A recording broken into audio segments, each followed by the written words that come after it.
This tutorial is sponsored by the 3D Coloring Book, a project specifically designed to help empower artists who are struggling with texturing in Substance Painter and to help show you that anyone can create beautiful pieces of art with just a little bit of practice and guidance. To instantly gain access to hundreds of pre-made professional level models and hours of high quality tutorials, click the link in the description and begin your journey today.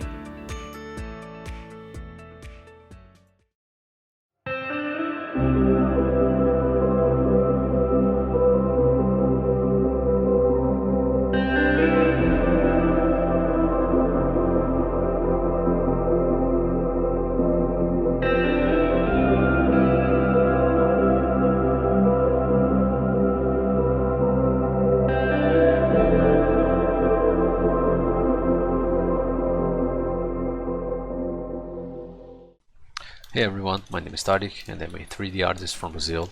Throughout this video, I'll do a quick breakdown on some of my thoughts on how to solve the creation of this character in one weekend. I'll have a pass through the sculpting, my way to do some fast optimization, and quickly jump into Substance to paint textures and do some final renders using Marmoset Toolbag 3. If you have any questions regarding this video, or if you want to sign up for a mentorship with me, please message me through my email or through my Artstation page on the description below. Hope you enjoy. So before I begin, I want to show you what I'll be talking about throughout this video. First of all, it's my pipeline. I usually do a blockout first. Usually the blockout is within Zbrush. Then I do sculpting. I do some optimization, that is retopology and UV creation. For this particular model, I didn't create any production topology. The topology it's all wrong. I'll show you real quick. It's just a decimation and some Dynamesh. If you really need some information about production retopology and game ready topology or stuff that is ready to be rigged, you can look for some other videos within this channel, but for this particular project I just wanted to sell the final image, that is the concept transferred into a 3D model. This 3D model is still usable for a game prototype, but as I said before, it's not a really good game ready mesh. It's really heavy and it doesn't work at all, but as I said, I wanted to create a project in just a weekend. So continuing, I do the optimization, that is the retopology and UV creation. In the case of this project, it's just a decimation and mostly automatic UVs. I just lay out them and I want to paint them as fast as possible. After the optimization, I do baking, that is in Marmoset Toolbag 3. I do the texturing, that is in Substance Painter. Some of the texturing might be done in Photoshop, and finally I go into the rendering, that is in Marmoset as well. So before I really begin a project, I lay out some references in a pure ref. This is a really simple pure ref board. Sometimes I have hundreds of images in this board, but I really wanted it to be simple. So this is the concept. It's an illustration by Thiago Lehmann. I'll try to link him in the description below. It's an amazing artist from Brazil as well. So he created this, draw this in your style, and I thought it would be nice if I wanted to model this in my style. It's not really in my style. Most of the art direction is still his original concept, and there are some areas in this concept that I really needed to read in order to try to guess what they were. The hardest part was this one. I don't know what this is, but I made it as a crooked spine. I think it's crooked. English is not my first language, so sometimes I may not say things as clear. So I tried to organize my project in my mind, and I really wanted it to be done in a weekend. I got some references from how I think it would look nice and how other artists did a similar project that's a skeleton that has gold stuff. I got a Zendalari troll from Team Remmers, I think. This guy, I don't really recall his name. It's Dmitro Yakovlev. I'm sorry if I'm butchering it, but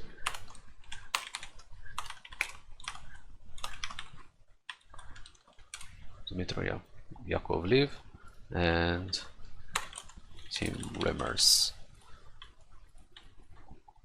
So I really like the way the gold is assigned to this role. I think it's specifically, it looks as if it's a jewel, and if it's a resistant metal. Real nice. And I got a skeleton that has some similar stuff happening in here. I don't recall the name of this artist as well, but if you look for Stylized Skeleton on Artstation, it's pretty quick to find these images. There are some annotations here that don't really matter, so let's begin.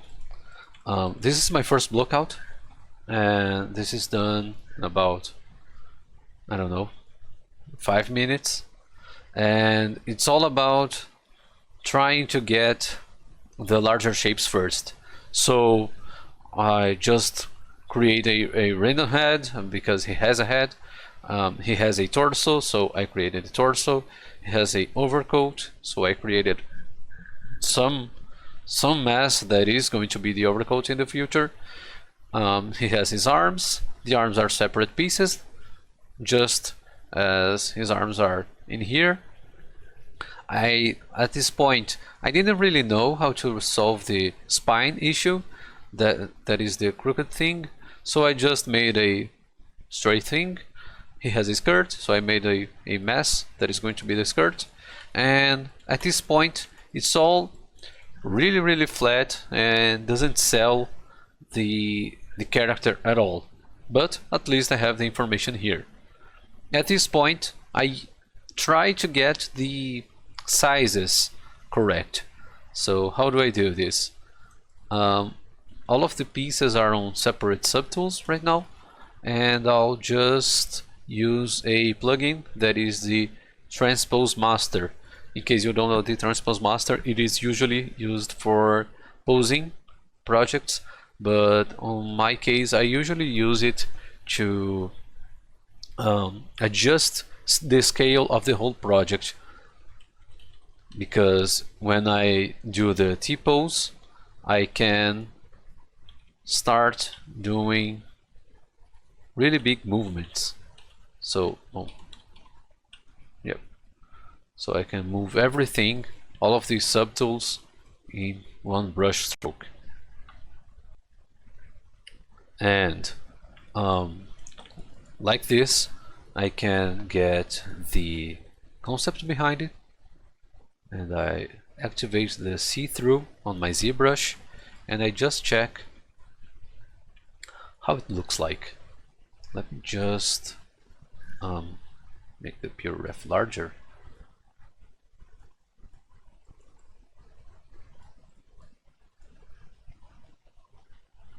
Maybe something like this. Alright, let's just check. Alright, so right now I can see both my mesh and the concept, and I can do some selections and masking, so I can recalculate the scale of the stuff. I can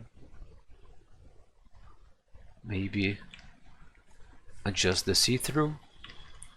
Alright, So his head was really big on my first blockout, but as I said, it was done in about 5 minutes.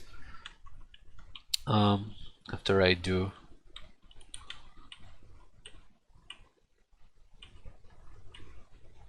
this, let me just check the scale of stuff so I can see that the belt or his legs are really short and the belt is not on the correct position, so I'll just move everything, I think. On the case you don't know how to use ZBrush, I won't be able to teach the basic tool set that I'm using right now, that is masking and transposing, but you can always check out more basic videos or beginner directed videos, because if I was to show every single tool I'm using, it would take a really long time. So it's mostly the move brush and move topological I use sometimes. Move topological is kind of different because if I use move, I move everything, and if I use move topological, I only move the mesh that I clicked on, the separate mesh. So that is kind of useful. Like if I'm going to pull these legs, I can pull them separately, and if I was to use the move brush, I would pull the skirts together and it wouldn't work the way I intended. So let's just, alright, so I'll get the spine and move it up a little bit. Alright, so one thing that really stands out is that he is really straight right now.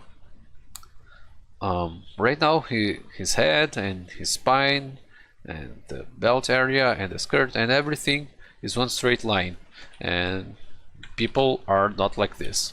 I am going to take the move brush and I can maybe take it to the front and take his legs to the back a little bit, like this.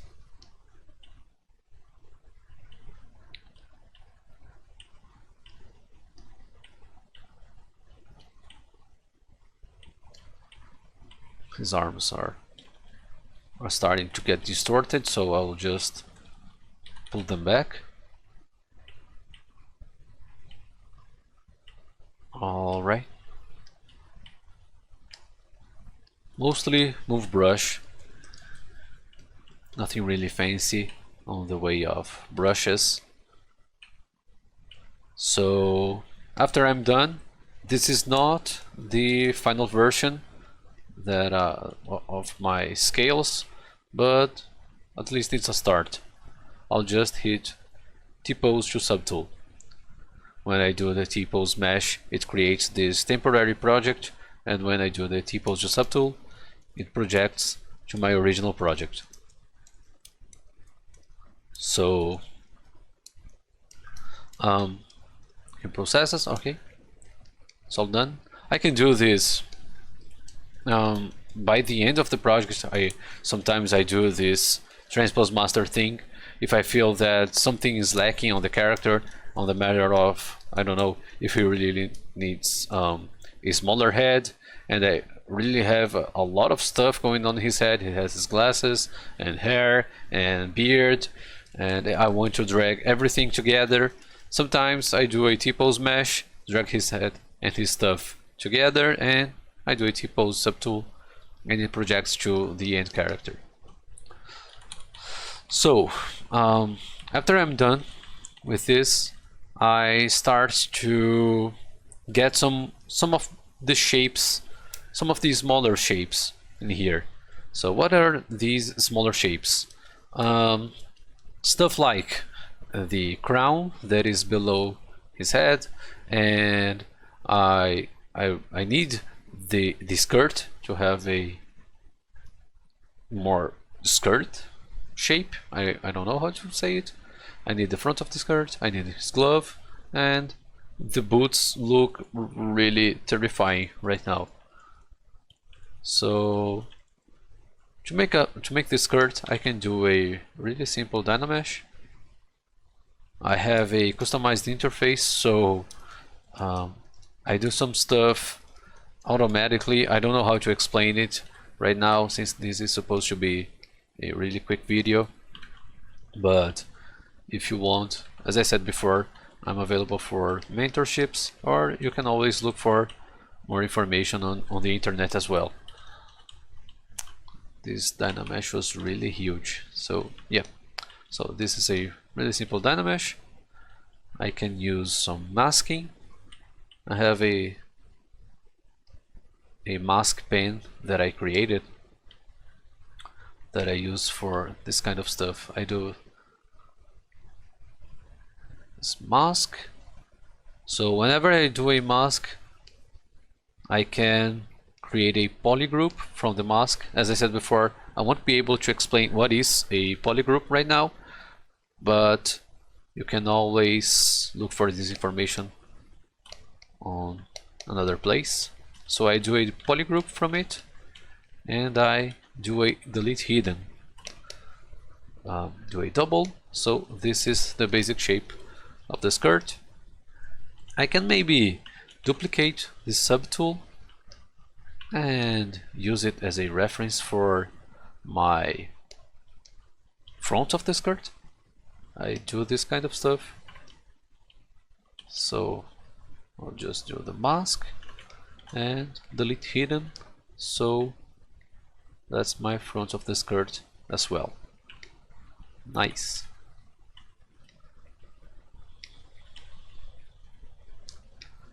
Alright, so I'll create the crown. I'll just append a cylinder, position it right around where the crown is on the original illustration, and I'll remove the top part.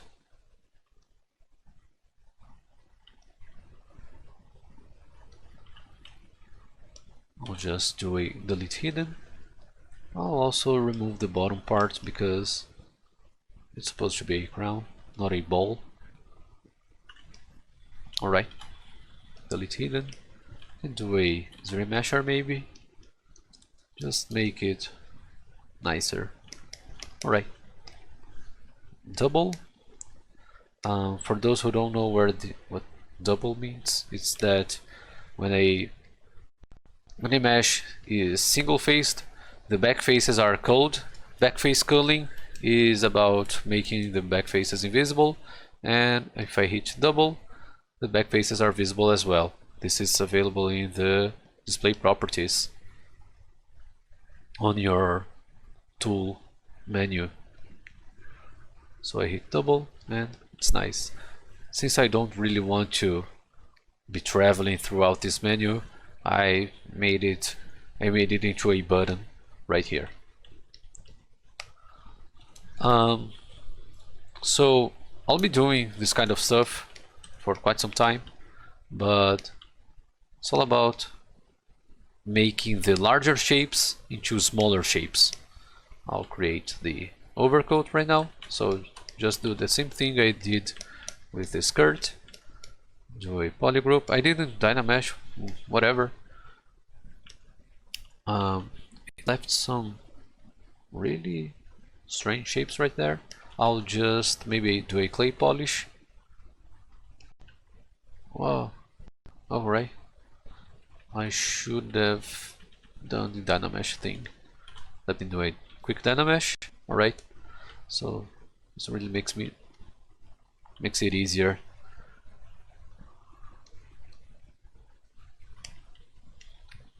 Do some more masking. Alright, make into a single polygroup and delete hidden. Alright, so in order to create his rib cage, his bones, I'll just grab this guy and do a really similar process to what I did in the code.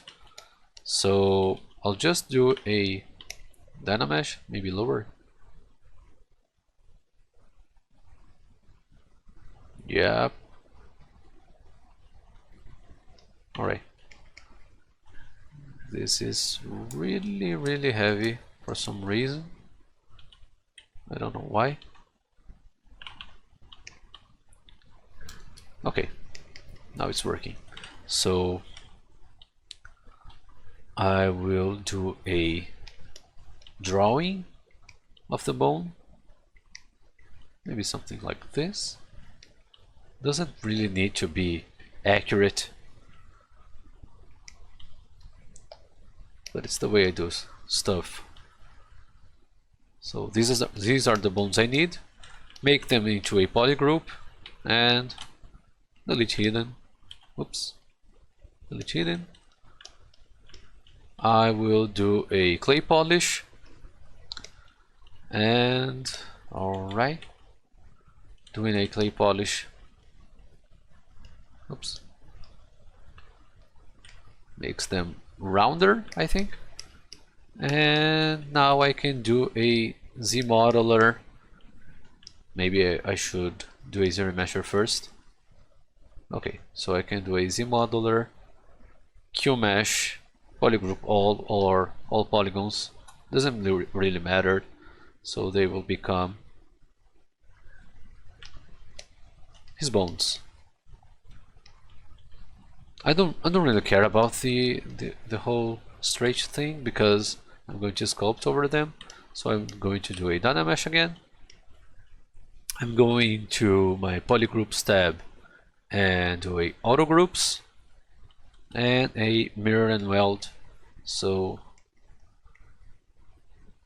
every bone is now separate into its own polygroup. I can do some inflating maybe. Alright, so yeah, bones are done. Let me just get this into a double. Alright, so since I really wanted to make this project in just a weekend, I tried working as fast as possible and creating every single asset or parts of his body as fast as possible and as soon as I could, because I had a deadline in my head. So yeah, that's how I did most of the stuff. Let me just look through. The rope, I did it really fast using a spiral.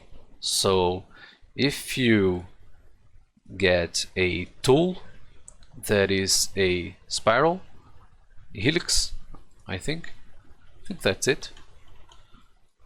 If you get a helix and you do not make it into a polymesh, you get this initialize menu, and inside of the initialize menu you can adjust the basic shape of the tool you got. So here I got some options for the helix, but if I grabbed a cone or a cylinder, the options would be different. So I can establish its coverage and its subdivisions, and if I try to make any modifications, it will say that I need to make it into a polymesh. But if I make it into a polymesh, I lose the options on this menu. So if I do some adjustments, I don't really recall how I did them. I don't, maybe it was a different tool. Yeah, it was a spiral. So I grab the spiral. Yep, that's it. Initialize. So I can adjust the coverage and the thickness and you can see that it begins thicker than it ends, and I want it to be equal. So I think this is it. Yep. Let me just check. Yeah. We'll just do no twist. Alright.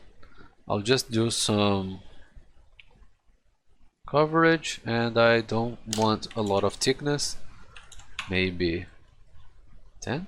I don't know. Maybe.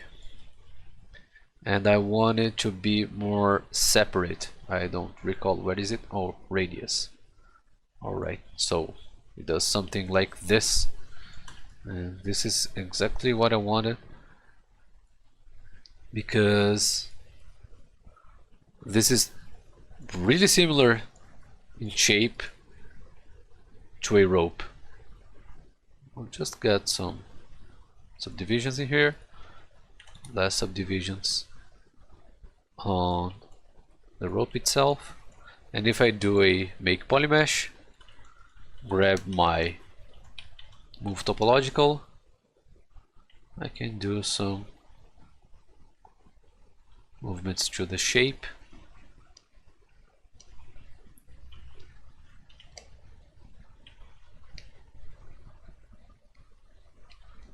And this is a single shape, so if I get a edge loop in here, I can go all the way to the end, and I can create a single UV set from this thing. That's exactly what I did. So yeah, this is really similar to what I did with his rope. Let me just show the final one. The final one was a bit thinner, but it's the same thing. It's a single polygon, and yep, I did a whole lot of move into it to make it look like a rope. Sometimes it's really clipping, but I don't really care about the clipping because it's just a single rope, and maybe some people didn't even notice that it's there. Let me just wait for the quick save. And so moving through, after I'm done with this kind of stuff, I'll be about right here. So it's not really far from what I have on the Blockout, and this is starting to have some more shapes, and from time to time, every now and then, I do the back check using the Transpose Master to check if everything's alright. So right here I got the skirt and the front of the skirt. To do these kinds of cuts, it's really simple. You just need to do a mask. So let me just make some random drawing. Maybe I do it like this and make it into a polygroup and do a delete hidden, and I got this drawing right here. So I can do it multiple times.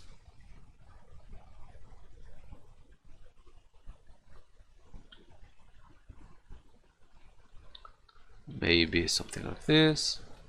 I'm doing some random drawings right now, but usually I will try to make it close to what I see on the original concept.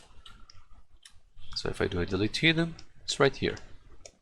Sometimes you may run into this kind of issue. You will need to remask and delete hidden. These vertices are still connected, so if I want to make it into a straight cut, I need to disconnect them in some way. After that, I can do a clay polish to make them rounder and less marked by the polygons, and this is how you do the cuts all of the cuts were done like this, and until the very end the mesh is thin. It's just a single face, and by the very end of it I will do a key mesh to give it thickness, basically like this. So this thickness, it's the final thing, and it's a key mesh that I did.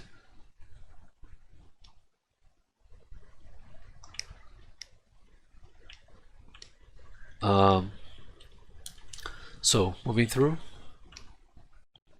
after I create a single skull like this, so this is really basic shape, just pull in a sphere and sculpt it. After I did a single of these skulls, I could duplicate and give it a different shape, maybe something like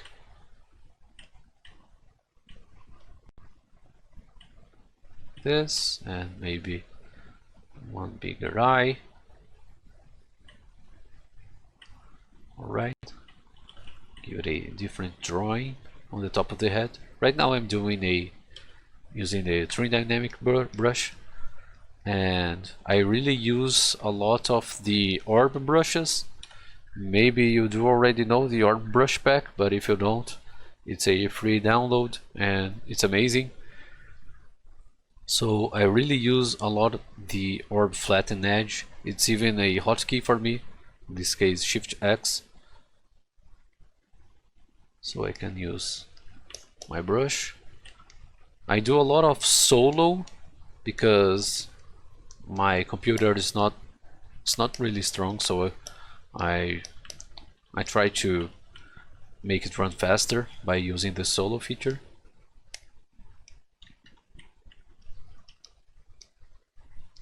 So what I really like is that it gives a really hard edge that's not present on the H polish brush or 3 dynamic. Those really leave some room that is really soft, and if I use the flattened edges I can make them into really hard connections. That is really great for stylized art, but I use them for realistic art as well, so I use it a lot as a negative brush. Whenever it is negative, it gives some shapes that are interesting, so it gives some really nice thick flat shapes that I can use. So this is a sample of a skull. I can maybe change its size and give it a place. Can do a duplicate and place it somewhere else. Maybe something like this. Yeah. So most of the assets were done using similar workflows. So I'll just do the crow skull that's located right here on the illustration, this guy. So I can grab a skull or a sphere, whatever. And again, I don't really care about what I'm doing on the matter of blockout, so I can do a snake hook to pull in his beak. I can use the clay brush to make one of the eyes, and I use the clay again to make the other eye, and I need to create his nose right now, so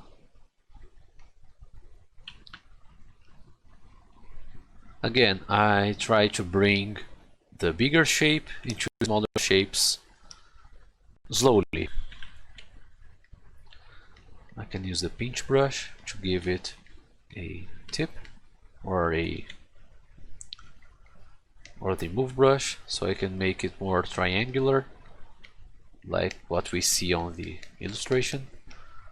And I get my favorite brush, the orb flatten, and give it some flat shapes, because if it was round like this, when I do the baking inside of Marmoset, it wouldn't give me what I need.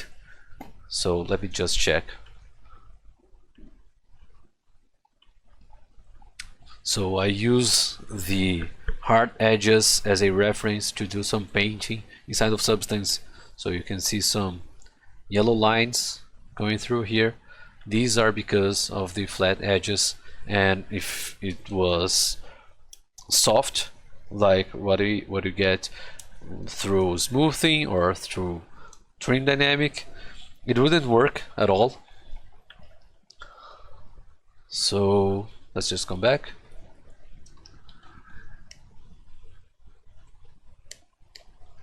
I will go through every single thing that I did.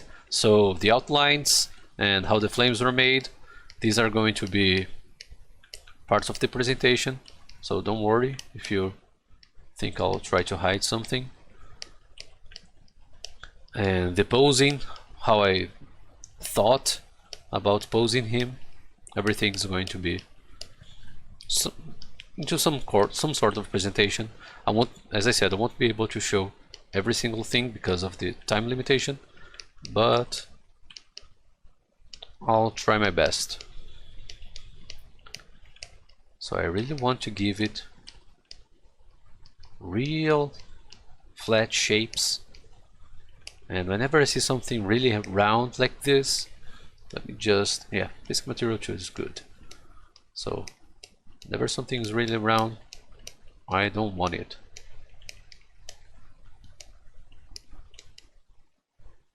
I want to break every single thing, and I can do some sort of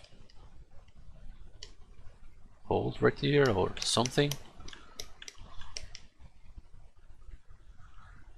Since it's very stylized, I don't really need to look at real bird skulls to check how they work, but if it was if it was less stylized or really realistic, I would need some bird skulls references to work through. I need some subdivisions in here, I guess. So, yep. These are really nice shapes that are coming through in here. I like them.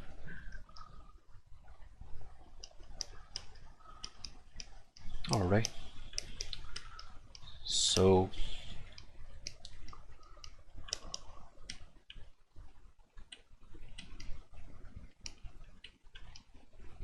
I'll try to make the eyes pop a little bit, and right now it's been about 5 minutes only using the orb flatten. It's kind of cheesy, but I really like the results it gives whenever I bake stuff out of it.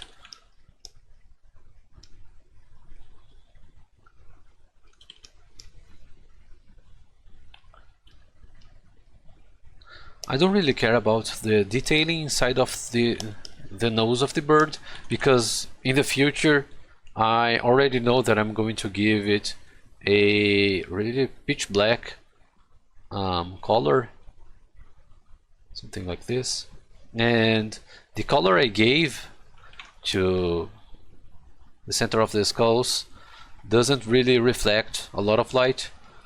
So the parts of the material that has this kind of black or this kind of black or this kind of black doesn't reflect any sort of light, so it doesn't really matter what I sculpt inside of it.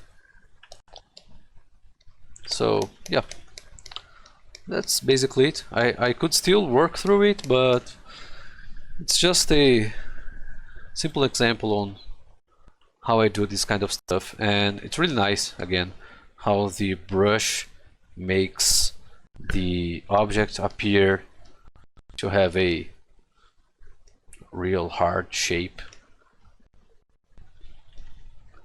that's the brush I use the most in this project, since basically everything has this kind of look. Like if we get the crown right here, oops, give it color, right? So crown right here has some, what's happening?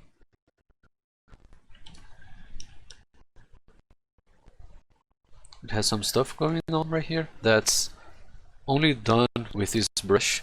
It's on a smaller scale, so I got it. It's a small brush and went through giving it some rough passes, because the gold is a different material than the bone, so I wanted the bone to have one look and the gold to have another look, and that's just about the scale of the noises that I did while using this single brush. This brush is the most important brush for the whole project. Turning the pickaxe, it's really simple. Just a shaft, that's a cylinder,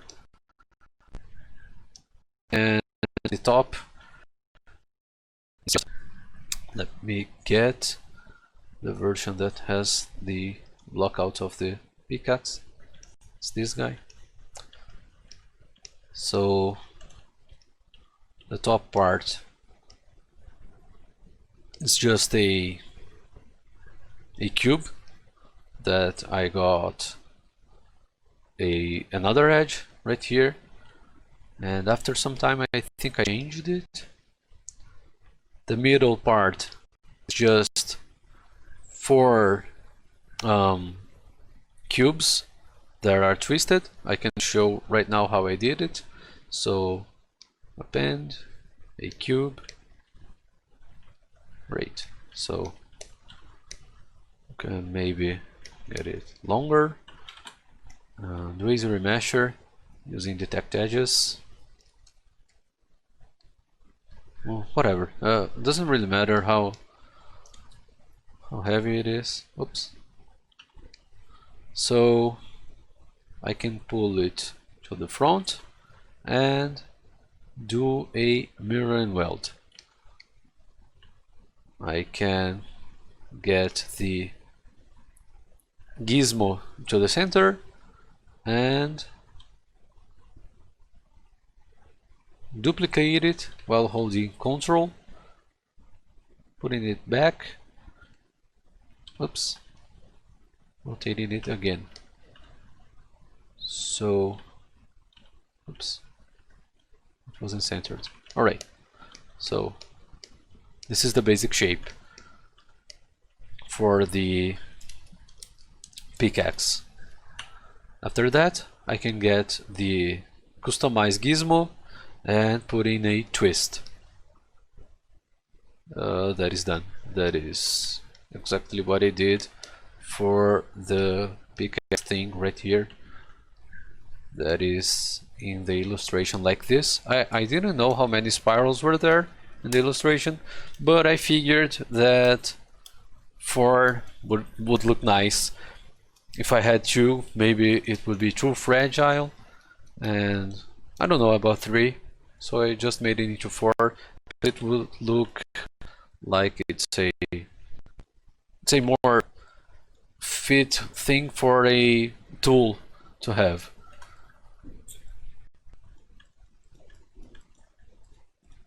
So let me just delete this. Alright. Another thing that I do while sculpting is splitting stuff into different pieces. So his boot is a single piece, at least I think it is. But I treated it as a shoe separate from a sock or piece of pants or whatever for a really long time. And after I had all of the shapes correct on the boot and on the leg, I Dynameshed them together, and after that I did some over them. I think that's it about the sculpting part. There's nothing really see stuff. Oh, the flames. So how are the flames made? When you are on a game engine, stuff can have back faces. So what are back faces? Let me just go back to ZBrush. Alright, so if I have something like a head and I want it to look inside of it, I can flip the face. Oops, I'm just going solo. So I can flip the faces and I'm looking at it from inside out. If I add some detail, let me just flip it back again. So I'll just make some sort of detail. So I'll look it from the front, and let me just do the same thing right here. So if I flip it, I see the drawing that I made on the back, and now I see the drawing that I made on the front. Back faces are used in games every single day. So the flames are back-faced meshes that I just modeled inside of ZBrush. How did I model them? It's really mostly about sculpting. I can do a append, add a sphere, and what? Well, let me just isolate this guy and this guy. All right. So if I grab a sphere, I can flip it, and it is now a back face. So I can see the skull inside of the sphere at all times. And if I make this sphere smaller or bigger, I can always see the back face of it. And I can sculpt this sphere as if it was a normal object, because it is. So maybe I can, just to make a demonstration. I already knew beforehand, before starting the project, that I would use this technique, and it would be good to show people that this kind of stuff exists. Most of the time we don't really notice this kind of stuff in games. It's mostly used when the VFX department creates magic or elemental effects, and yeah, it's still a VFX thing, but I wanted to add it into a still character because it was essential to him. So this is my flame right now, and if I get this flame inside of Marmoset's Toolbag, I can give it a material that does not reflect how it looks. Let me just show really fast. I should put what is this? It? No. Yeah. Let me add some metallic. So yeah, here we can see how it looks like without the proper material. And I can even get this guy and make him as the way I sculpted it inside of ZBrush. So this is my ZBrush sculpture, but it is flipped and it has a emissive material with no metalness. So it looks like it's a flame, but it's just a mass that I created in like half an hour of ZBrush sculpting. So let me just put it back. Alright. Yeah, it gives a really nice effect, and it's really nice to show everyone how it works. This is really similar to how we do the outline thing that I'll show later. So let me just go back. So I think that's it about the sculpting part. Most of this stuff, it's really about putting hours and hours of work in them. There's no there's no big secret about stuff. It's like, oh, how did I do the spine? Well, it's the same thing that I did on the coat, I did on the spine. I can grab this piece and I can maybe give some divisions and grab a lasso tool, I think. Yeah, whatever.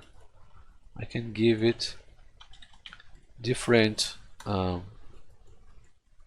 polygroups and give them a groups Dynamesh, and this is basically, it's almost done. I just need to do some sculpting over them.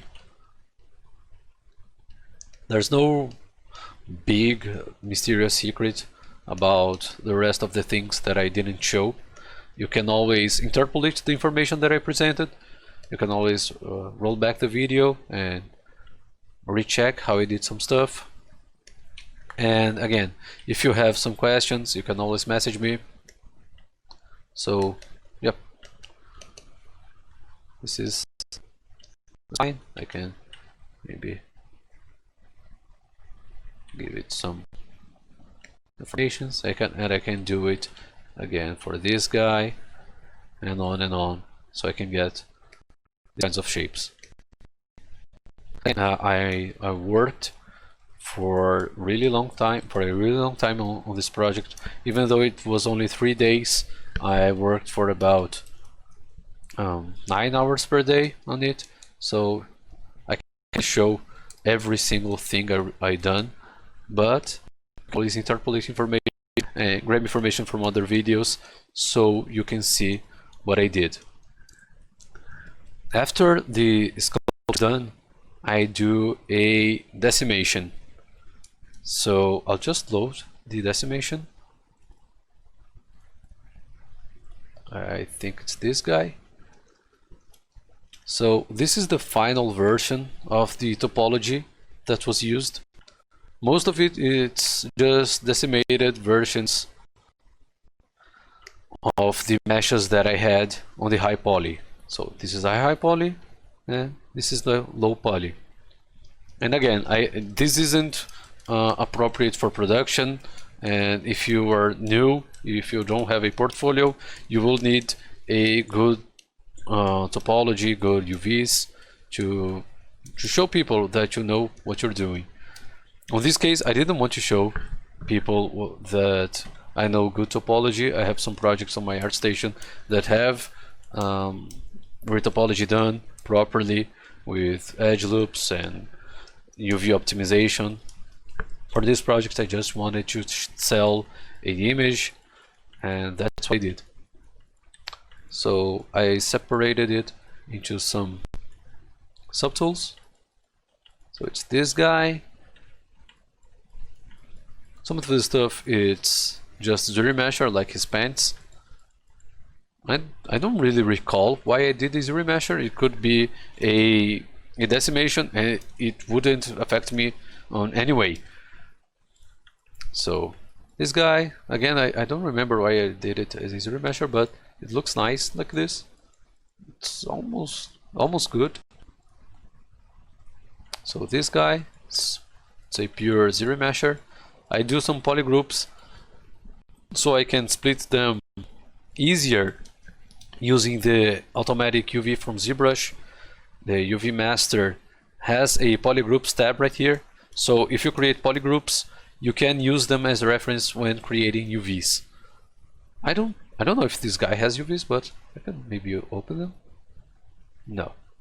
So yeah, if I can check the polygroups tab and do an unwrap, and he will. I always, in Portuguese we say he. It will use the polygroups as a reference, and now I can flatten, and it has the UVs I used. These are the UVs I used for the pickaxe. I just laid them out so they look a little bit better. I don't really like when stuff is laid out diagonally like this, because sometimes I want to use a texture that's straight 90 degrees vertical or horizontal, and I have this really strange angle that's not easy to work with. So in Maya I do some UV layout by hand. But yeah, all of this stuff, it's, oh damn, oh nice. Okay, so let me just reload it. Okay, this is the optimization. It's just about grabbing a piece and doing decimation and using the decimation as a reference. Sometimes the decimation gives you floating triangles, so it's a good idea to Dynamesh everything that you're going to decimate to a really low poly stage, and you're going to use them as the final mesh, because if you do a Dynamesh, you can avoid some problems that may arise. Yeah, so yeah, I can do a decimation, and so this is the low poly version inside of Maya. Low poly that is debatable. It's 200,000 triangles. It's extremely heavy for what we have visually right here, but as I said before, I wanted it to be over in a weekend, so I didn't really have a lot of time to do retopology and think about answers to how to do stuff, how to make stuff work. So this is how I thought that I could save time and jump straight into texturing and rendering and on. So in Maya, I get the character and I give him some UV sets and material names, and well, I give it some color so I can know what is what. So the rope has a material, the skirt has a material, most of the skeleton has one material, the overcoat has one material, the pickaxe, and well, there is the flame too, but that's still not here because this is the bake setup. I didn't even need the rope right here because the rope wasn't baked at all. I created the whole texture by myself. I just punched a hole into the rope so I could select an edge loop and unfold it. The rope was the only mesh that I created the UVs totally inside of Maya. Everything else was created inside of Zbrush. If I open the UV editor, we can see right here. Let me just open the Hypershade maybe. Inside of Hypershade, I might be able to select everything. Yep. So this is how the layout was done. Every UV was the UV that was created inside of Zbrush, but the layout was inside of Maya. And UV are created for the rope, whatever. It could be a straight line. It doesn't really matter. The pickaxe, as I said before, I made it into a straight line. I created a new topology for the pickaxe. So this is a zero mesher, and I deleted some stuff. But apart from this, the rest of the stuff, it's what I had inside of ZBrush. And the overcoat, a lot of wasted space, but as I said before, I didn't want to sell the idea of a good UV. I just wanted to sell the idea of a good image. Alright, so skirt, these UVs are terrible, totally terrible, but since I give a lot of texture density inside of substance, it doesn't really matter. And by the distance that we see the stuff, doesn't really matter either. Yep. One thing that I didn't mention while sculpting is that I created the eyes. The eyes have UVs. and they have different materials. The eyes, they don't really need to be baked, but and they don't really need to be painted either, but I wanted to paint them. And one of the eyes has a different color, as we can see side of our illustration. One of the eyes is green and the other is white, so I just separated them so I could easily paint one or the other. Yeah, I think that's it. So instead of Marmoset Toolbag, I have the bake setup right here. I do a manual explosion of the meshes. I know that Marmoset Toolbag is able to do a another kind of explosion, but yep. Let me just drag these guys right here. Okay, so this is the bake setup. I have my high polys and my low polys right here. So the cage is really huge right now, so I would need to make it smaller.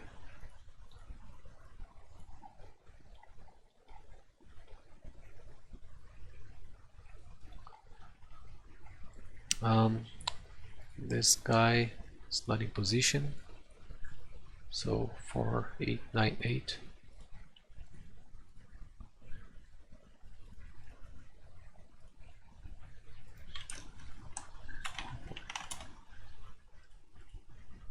So I do bake at first normals just to check how the cage is behaving and how it looks like.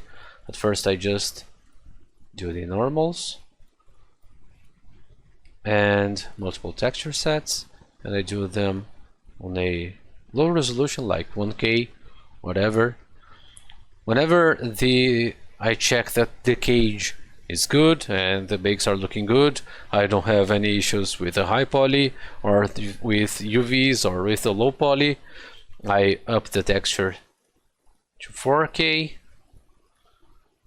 Even if I don't use 4K for the final textures, I do a 4K bake because sometimes we need to do a higher resolution painting inside of Substance Painter, and when we export, we can export the 2K or the 1K version, but having the upper resolution, it's safer, because if I need the 4K by the end, if I have a 2K bake, it's going to lose some detailing.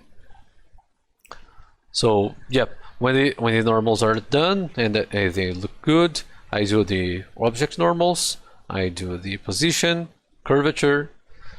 Thickness might be useful if we have some subsurface scattering happening. I didn't use any subsurface scattering for this project, so yep. Well, ambient occlusion, it's extremely important, and vertex color is really important for the material IDs. Most of the time I have different meshes for stuff, so vertex color and material ID is not as important for this project, but I still get it. And when the bakes are done, it's time for Substance Painter. Here I have my Substance Painter loaded, and here is what it looks like by the end. I tried creating a single gold material. It's created through my bakes and through visualizing what I like. As I said before, I really enjoyed how the Strolls by Team Rammer gold look like, and this other guy right here, this skeleton dude by Dmitry Yakovlev, this gold it's really great, and I noticed how they used the curvature to create some contrast when the edges meet. So for my gold I tried doing something similar, even though it's not as great as theirs, but I think it looks fine. I created the bone material, and this, I don't know what this is, it's kind of a leather thing. And the wood material was also completely done inside of Substance, and I'll go through each and every one of these. I prefer creating my own materials, even though I have some Substance Source stuff right here. I have lots of downloads from Substance Source, and I use them as references mostly. Sometimes I may use a Substance Source material, but I prefer creating my own. So if I was to create my own material, how would I do this? I will create maybe a new gold. So at first, let me get this guy right here. Let me isolate the overcoat. Well, it's kind of lagging. Let's wait a moment. Alright, so here I have the overcoat completely isolated. Whenever I have a new project inside of Substance, I try giving every object a different color material, like this bright pink, because like this I know what is not painted. Let's just pretend that this is non-existent, old. So if I get a blank new project like this, I need to give it a bright pink or a bright green, blue, so I know what part is not painted. And I'll just create a new layer, put it into a new group, give it a name like leather, and I'll just mask what's leather. I'll give it a random color, whatever. I'll just add a paint, and I use the polygon fill inside of Substance. Select this guy and this guy. This is leather, I think. Yep, the rest of the stuff is gold, so I can just create a new layer. I always use fill layers. I rarely use paint layers. There are some rare occasions where I might use a paint layer. Most of the time it's all about fill layers. I don't really think that paint layers are any great, because fill layers are amazing. I'll just grab this guy, I'll give it the name gold, give it a mask. Oh, before that I need to give it a color of some kind, like blue, whatever. Paint, and paint everything that's gold. Because I still have separate meshes for everything, I don't really have the need of a ID map. But if I was to create the topology for this guy, most probably I would bake these clips of the back of the overcoat on the same mesh, and I would need a ID map to locate them. But as it is right now, I can use only the polygon fill. Alright, so this is gold, blue is gold, red is leather. Alright, so let's give it a more close look. It's kind of brown, kind of gray, so let's give it a grayish, brownish color, kind of like this. And for the gold, I'll give it a bright orange. I like giving it a more orange than yellow, because if you get yellow, a pure yellow, sometimes it looks like, I don't know, it looks like copper. Let's give it a metallic look. Doesn't look as great as if we give it some red. Alright, fully metallic. I like starting with 0.5 roughness on all of this stuff. Okay, so this is the basic of giving a separate identification for the materials. So I can now work through to create the leather. I'll just add a noise of some kind. I'll add a new fill layer. This fill layer, I'll give it some random color like red, a black mask, a fill inside of the black mask, and some procedural stuff like some noise, some grunge. Let me see some grunge that has lots of contrast into it, like this. Alright, I'll change the scale.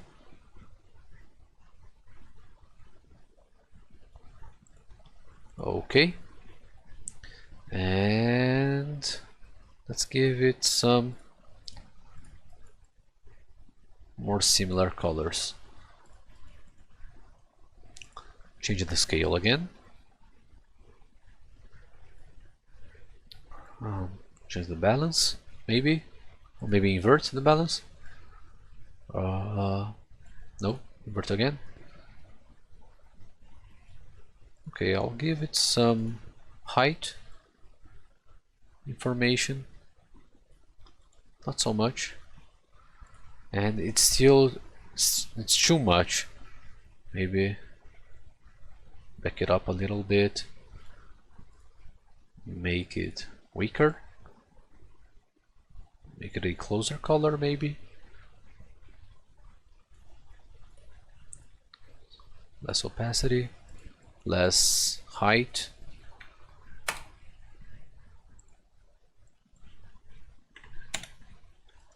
One feedback that I received is that there's just too much noise happening in here, and I agree. I think that's just too much noise that I have, and I can give it maybe okay,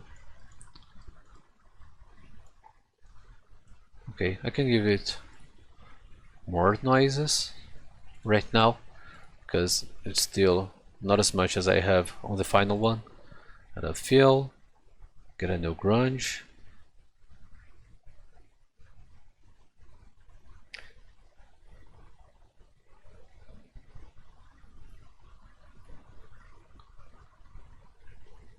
Maybe something like, oh, this one doesn't have as much contrast that I need. Maybe this. Alright, looks great. Just change the scale.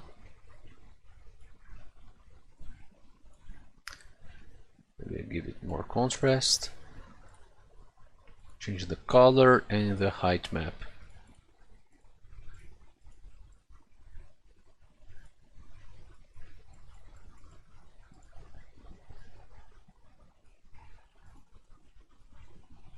Usually micro details like these don't need to be created inside of Zbrush. You'll see that there's lots of people that enjoy creating micro details inside of Zbrush, but for games I think it's easier if you don't have them, because it's easier to change when inside of Substance Painter, then easier to change from Zbrush and then baking again, and then you need to paint them again, and then export textures, and then bring them to Unreal or Unity or whatever.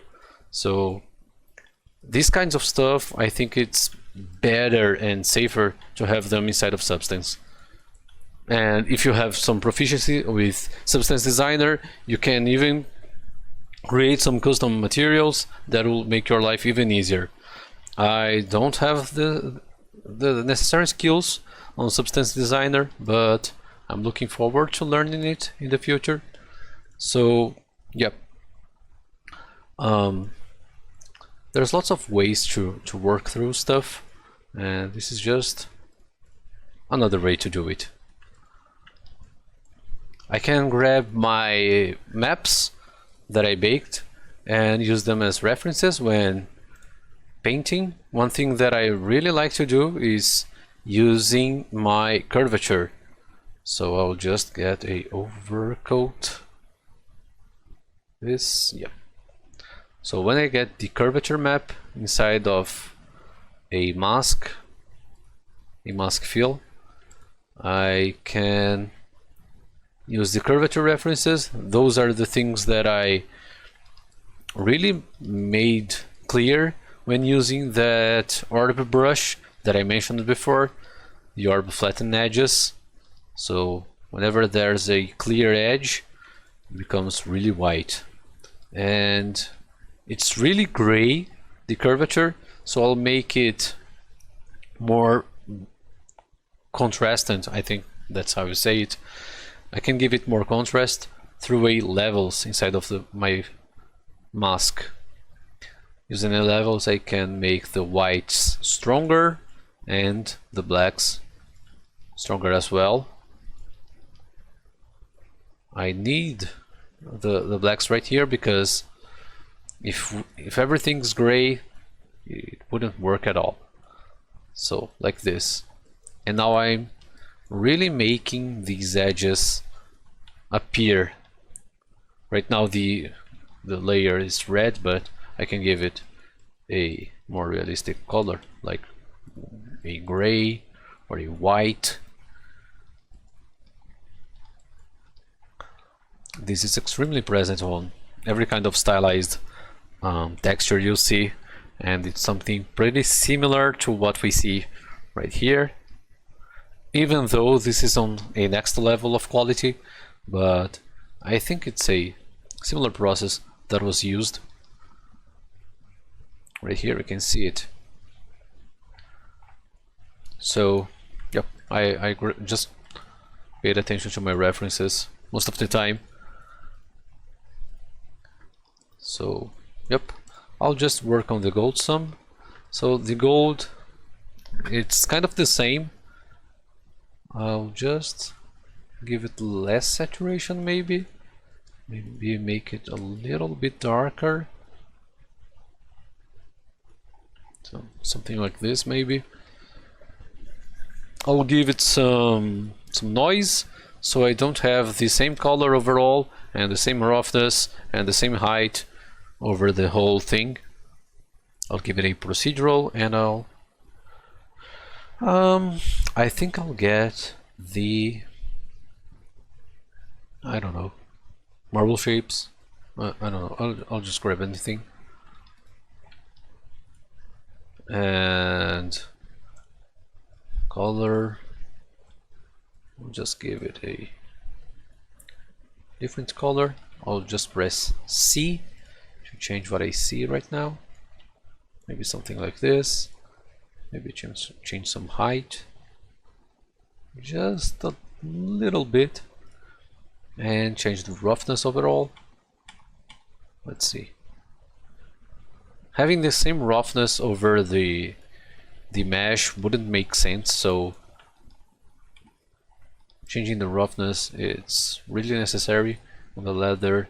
I did something wrong right here. Maybe make these edges rougher. All right.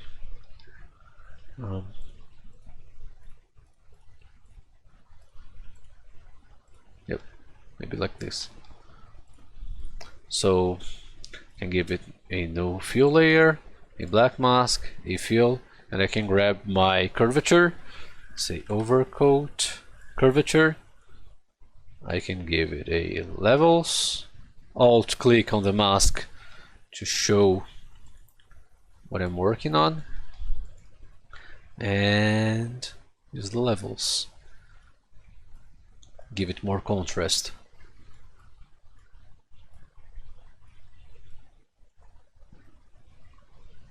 So right now I'm looking at the gold.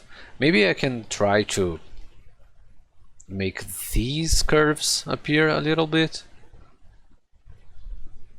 like this. Just check on the quality. Okay, it's okay.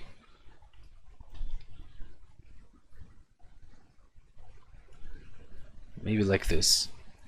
All right. So I can just change the color.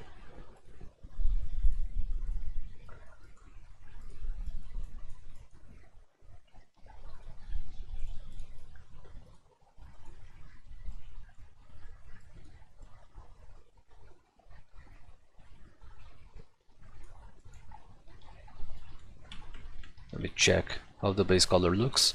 Okay, and change the roughness a little bit. Alright, so this is basically how I work. I can go on and on adding more fill layers, giving a black mask, giving a fill, giving a procedural, and getting some stuff happening in here. I don't know, give it a pattern or whatever. You can go crazy with stuff. You need to test stuff out, because that's how it works. We really need to test stuff out, and wow, it looks really bad. So I can just go on and change the pattern maybe, or give it a no grunge, and wow, it looks really bad again. But it's all about testing stuff. If you are a beginner on Substance, I say you should just get a simple prop in here, maybe a model, a simple knife, or a table or a chair, and try to texture it inside of Substance, and then compare with other people, with other artists, how they solved their issues, why do their props or their projects look good. Maybe try to contact them, and yeah, it's all about doing stuff and trying to create things yourself. Let me just get these guys right here again. I'll just hide the ones that I created. So this is the one that I created, and we can see here we have some noise, and the gold is pretty similar to what I created right now. It's nothing really fancy, it's just this. I'll show now how I created the wood texture. Let me just change my texture set. Okay, so I'll just do the same thing again. I'll hide the wood, and it didn't process. What is happening? Okay, so yep, so I will create a new wood right here. The textures that I gave inside of Zbrush are really thin and are not really appearing right here, so that's why I wanted to create a new wood. I didn't think that was detailed enough. Let me just show. I'll just give it a metallic look so you can see the reflections. It's really plain as wood, so I really needed to texture it inside of Substance again, because it just looks really bad. I should have worked a little bit more on the shaft or on the handle of the pickaxe. And well, let's just texture it. I'll call it wood and give it a brown color, no metallic, some roughness, a little bit more than what we had on the other stuff, because wood, if it's dry wood, it doesn't really reflect a lot of light. I'll try giving it maybe 6.5 roughness. Okay, so I'll give it a new fill layer, and there are two procedurals that I use a lot when creating wood. It's this grunge map 005 and the wood by itself on Substance Painter. If I create a black mask and add a fill layer and drag this grunge in here, I'll just change the scale, and it already looks great. So yeah, it's really fast. It only looks great because the UVs are straight. If the UVs were diagonal like what I had on Zbrush, by default I would have to rotate it because it would look like this. It's not that it looks bad, but I prefer having the bark of the wood looking straight up, or I don't know. It would look awkward if it was like this. Now it doesn't look like wood at all. So, yep, you would need to modify on the rotation by yourself if your UVs were not straight. Okay, so having this, I can maybe change the base color of it.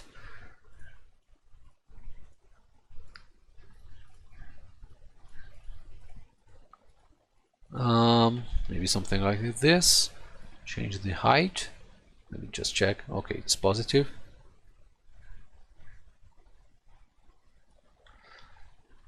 Okay. And the roughness, it's wet right now. It looks like clay, so give it a little more shine, maybe. Okay. I'll add a new fill layer, a black mask, fill, wood. Now this is the wood 01. I don't know if in the future they will release new wood textures, but this is the procedural we use right now. Now this is a horizontal texture. Even if I change the scale, you can see right here.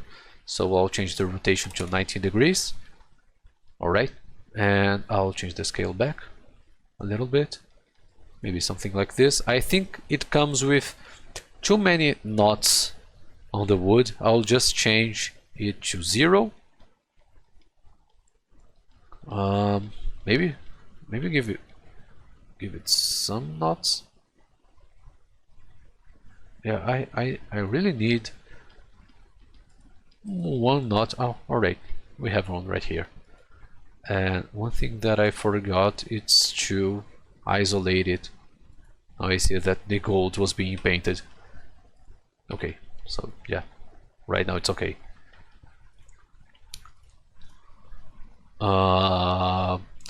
Give it some more wood color, because white didn't look any good.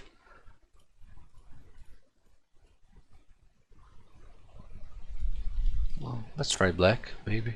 Let's see. A more black color, maybe. Maybe something like this.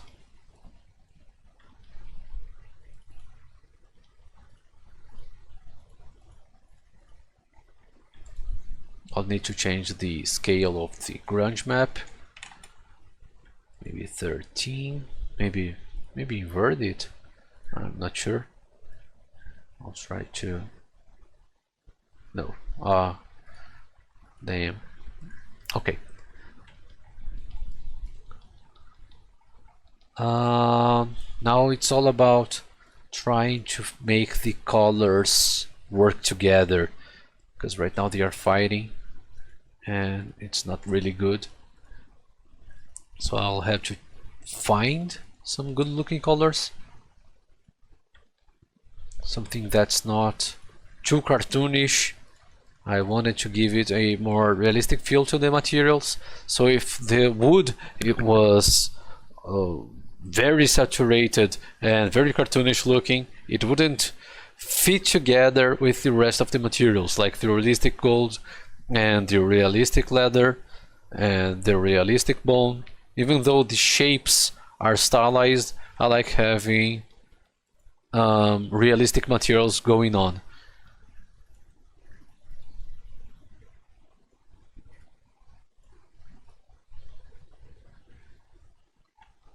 Let's see. So yeah, this is the basic wood. It won't change from here. It's these 3 layers. I don't know if I created more layers. Yeah, I created one more, and oh, it's the curvature, I think, or maybe let's see. Oh, it's the AO. I used the ambient occlusion for something. I don't really recall. What is it? Let's check. I'm not sure what the ambient occlusion is doing. Oh, I think it's creating this shadow right here. Yep, I use the AO for one shadow, and well, yeah, that's it. That's the basic wood. And now for the rope. The rope, it's completely textured inside of Substance. Again, I didn't do anything to the rope. I just created the shape inside of Zbrush using that spiral method that I showed some minutes ago. Inside of Zbrush, I didn't do any kind of sculpting or texturing of it, and inside of Maya I just opened the UVs and laid them out on a way that they would work together. And inside of Substance I just used some simple things to make the rope work. Let's just, what is it? Let's just show. It has a, let's see if I can show it. What? This is not right at all. Okay, but I have a stripes going on. I'm not sure why it is not showing for you, but I have these stripes going. Why is it not working?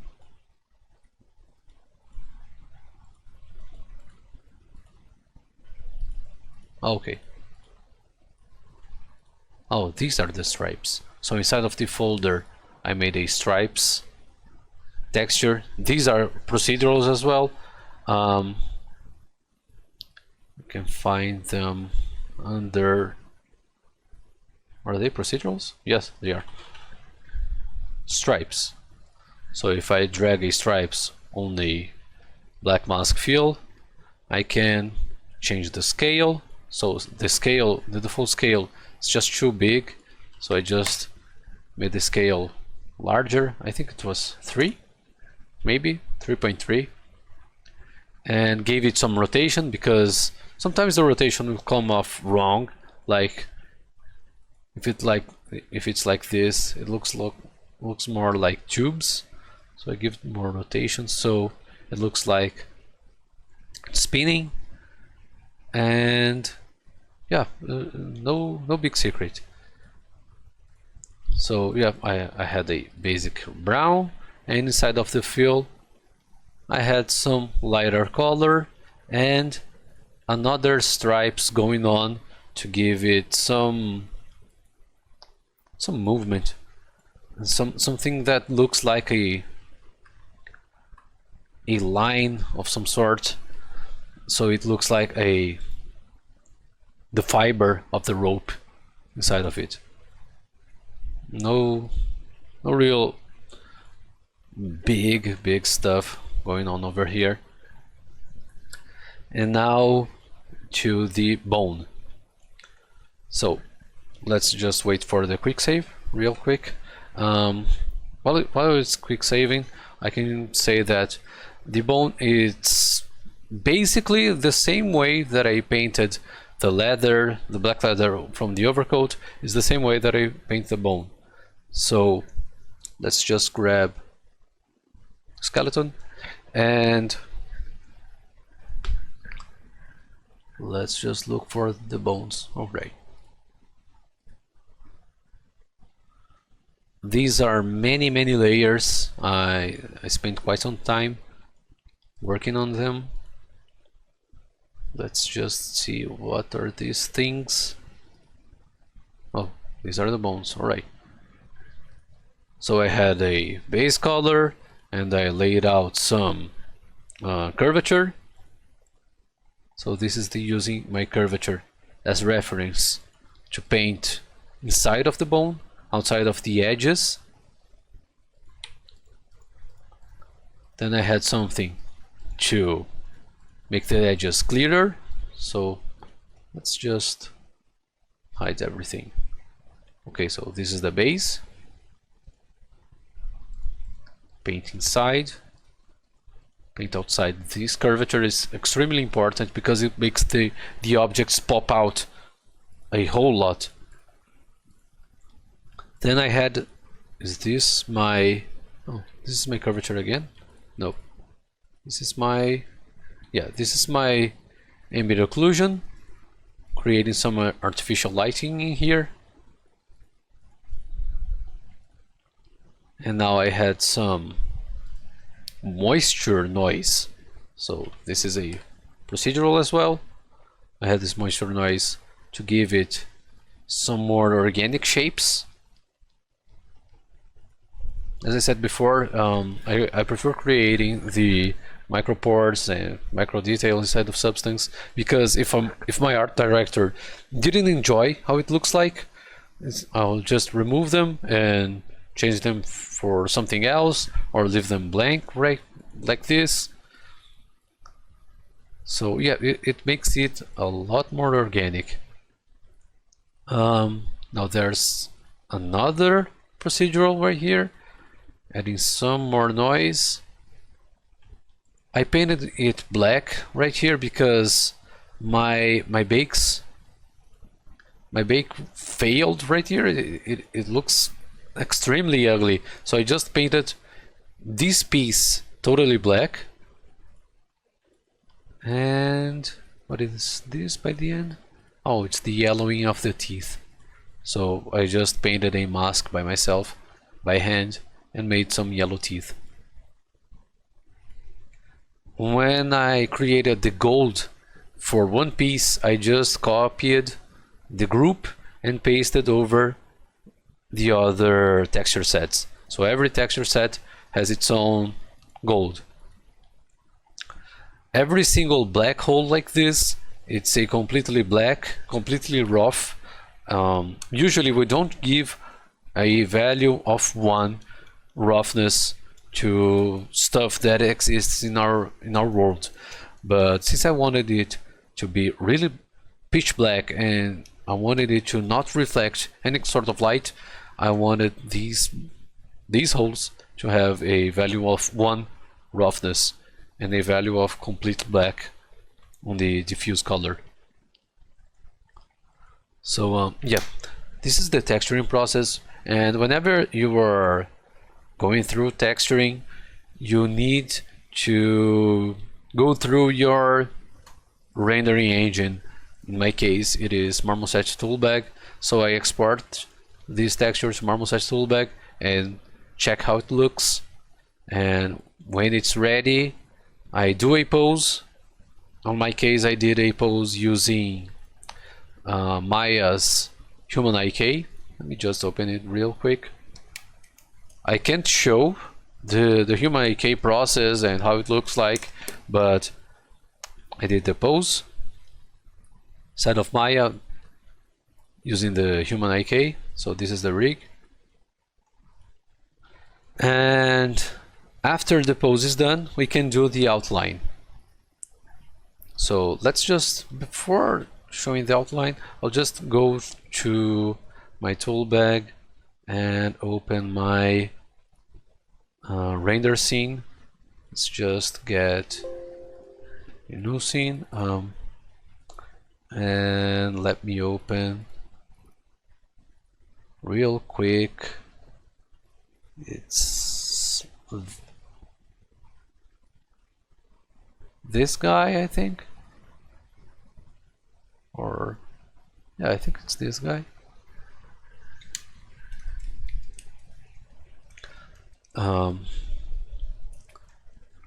So yeah, these are the final textures, and without the outline it looks like this. It looked like this for the first few hours, and I noticed that it was lacking something, so I decided to add the outlines. So the outlines are done in a real easy way. Let me just delete these or hide them, maybe. Yeah, all right, let me just hide you real quick. Okay, so the flames, I didn't texture them, they don't have UVs, and the whole process of rendering them was inside of Marmoset Toolbag. But I can select everything, and maybe I can show this guy first. I will duplicate the mesh. This can be done inside of any modeling software. You can do it inside of Blender or Max or Modo. It's the same process, it's just different tools. So it's a duplicate. I'll name this guy maybe outline skeleton underscore outline test. Okay, I'll do a edit mesh transform. It gave me some error or whatever. And inside of, well, oh, it's because it's not a single mesh. Alright, I'll need to select everyone in here, make it into a single mesh, and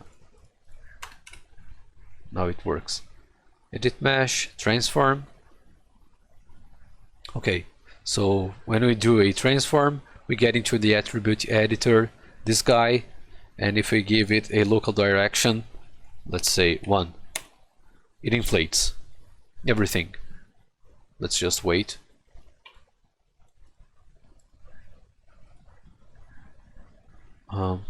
Let's do it again. It's local direction. No, it's local translate. Sorry. Yeah. So here we have an inflated version. This inflated version is going to be with reverse normals. And inside of Maya, you can have the shading, backface culling, in order to hide the back faces of your meshes. So right now I have the backface culling on. And if I use my outline material, I have a outline material right here.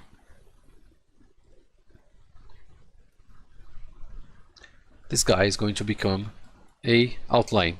So right now it's clipping a whole lot because it's extremely thick.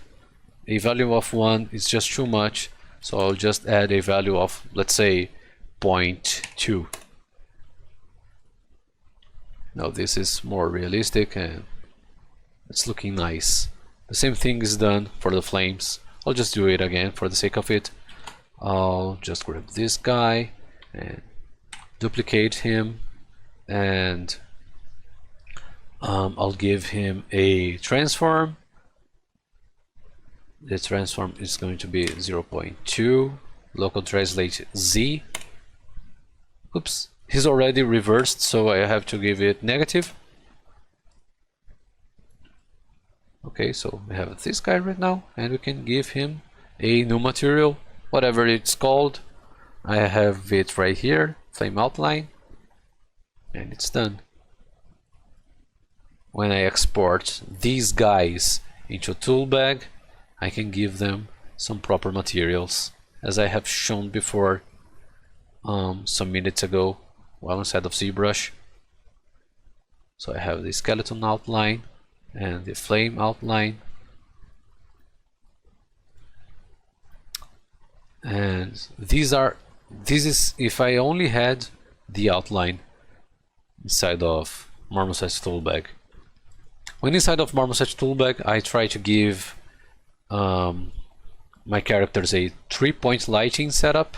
So I have a main light, I have a backlight, and I have some fill light. On the case of this character, I have 2 extra lights. I have this guy and this guy.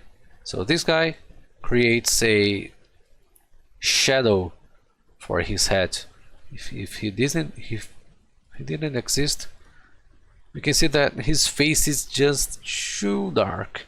So I can light up his face like this using this light, and this other light I used it to show up some more of the skirt and show up some more of his the below his arms, below his rib cage, because I think these things are kind of hidden and kind of mixing together too much, so I try to give them more contrast. One final thing is that I really like having my camera set up with a safe frame, so I know about how will my final screenshot look like. And one final thing is that I need a bloom in here. So this thing still doesn't have a bloom, but whoop, too much. Nope. Wow, okay. My computer just won't answer right now. Let's just wait for it to come back to life. Can I?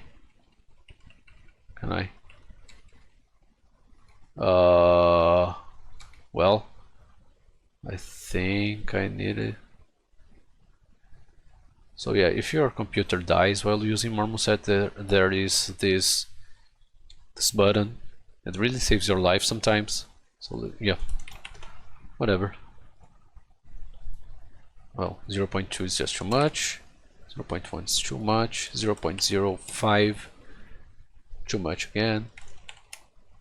Okay, so yeah, it really depends on the strength of your emissive materials too.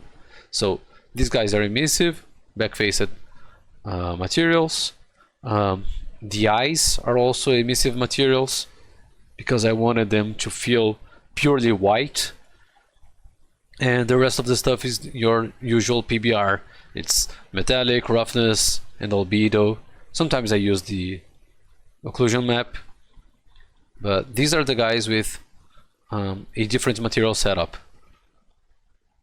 And another thing that I really like having on Marmoset's Toolbag is to give the lights, to the sky.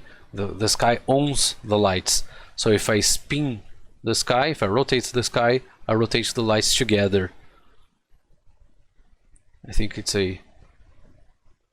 something that's really cool to have.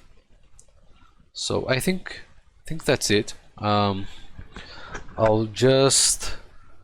be available for anyone who has any sort of question, or if you're interested in mentoring with me. And hope you enjoyed it. Thank you guys. Goodbye.